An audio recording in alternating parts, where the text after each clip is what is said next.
a universe of purpose, not an eloquent dance to nowhere, as a leading anthropologist at Harvard University called life on Earth.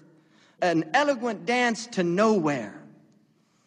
A meaningless, random event of extraordinarily complex coincidences. Billions of them that happen to come together at the right time in the right moment to make this event. Why is there something as opposed to nothing? I was in an observatory, and I took my boys to see this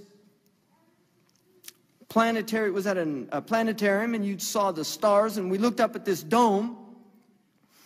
And here's how it began. Suddenly there was just a flash. And suddenly you were in all those swirls again. And the man said, "In the beginning there was the Big Bang." That's literally what he said. The Big Bang didn't happen in any one place. It happened everywhere at the same time. And you know what my boys said? Subhanallah.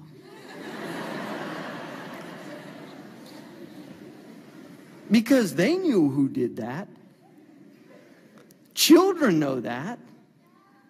One of the things Fakhruddin al-Razi said, if you take a rock and you look at a 2-year-old and you hide behind a wall and you throw the rock over his head, the 2-year-old will turn around, and if he can't walk, he'll crawl over to investigate where the rock came from. Why can't that 2-year-old just believe it popped out of nowhere? Why can't it do that? Why can't that 2-year-old just simply believe that it popped out of nowhere? Because inherent in human nature is the belief that for every effect there is a cause. For every effect there is a cause. And it starts right from the beginning. And we're told that there was no cause. We're told everything on this planet has a cause except the universe. There was no cause. Everything else has a material cause.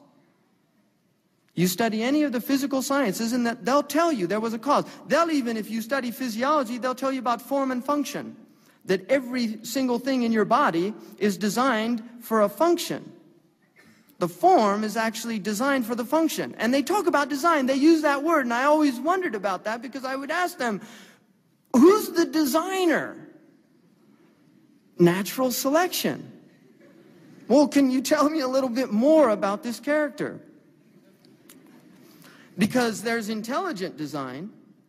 So is natural selection intelligent? Well, he works a lot at it. He makes a lot of mistakes. But he improves each time. Well, that's intelligence.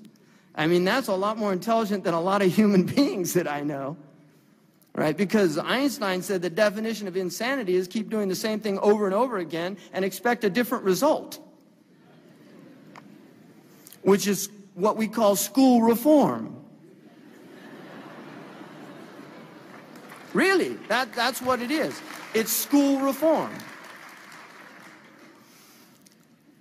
So we want to look up at the stars again. They've done their best to take them out of the sky. They keep artificial lights in California. Fortunately, the power, we're losing it all. So one day the San Franciscans are going to walk out and say, "My God, who created that?" They haven't seen the heavens in at least 30 or 40 years. There's kids there that don't even know that there's stars up there. And they don't know that the sun shows up every morning. I'm serious, there's a lot of these people that are so disconnected to this universe that they're not even aware that there's a thing called the solar system. Again, a system. You wonder about that system. That's an engineer's term. It's systems. Who makes systems? You can't blame that one on natural selection, the solar system, because natural selection working here on Earth. Who got that one going, right? I mean, really, there's questions here to be asked. These are called the big questions, but they're left out of those multiple choice tests.